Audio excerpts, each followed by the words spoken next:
Halos 2 ka hektarya nga luna sa usa ka bungtod ang midahili nga posibleng epekto sa nasinating sa gunson nga pag-ulan sa Lake Cebu, South Cotabato.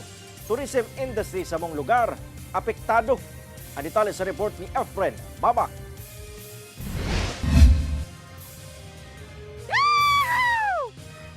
Nakuhaan og video sa mga residente ang paghinay-hinay nga pagdahili sa dakong bahin sa yuta sa usa ka bungtod gumikan sa nasinating sagunson nga pag-ulan sa sitio Traan Kini, Barangay Lamlahak sa Lake Cebu, South Cotabato nga nahitabo Domingo sa buntag apan. Ang mga midahili nga yuta mibara sa sapa hangtod sa ilalom nga bahin sa usa ka tulay. Ang resulta, ang tubig sa sapa miagi na mismo sa kalsada nga nakaapekto sa mga motorista.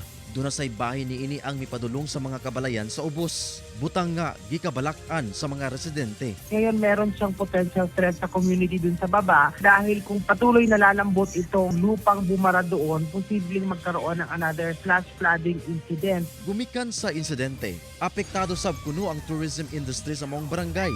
Dili una ginapasulod ang mga turista nga mga duay sa usa ka falls alang sa kaluwasan sa tanan. Hinuon sa karon gitugutan sa LGU nga paagian ang maong tulay sanglit duna pay bahin ni ini ang maagian pa og mga sakyanan apan alang lang sa emerhensya. Sa karon nakigtambayayong na ang PDRRMO sa lokal nga kagamhanan sa Lake Cebu alang sa clearing operation sa halos 2 ka hektaryang luna nga midahili. Magbibigay tayo ng additional fuel assistance para sa equipment na gagamitin para maisaayos itong lugar na ito sa lalong madaling panahon. Sumala sa pag-asa, epekto sa hanging kabagat nga ginabira sa bagyong Doming ang mga pag-ulan sa Mindanao niadtong Domingo.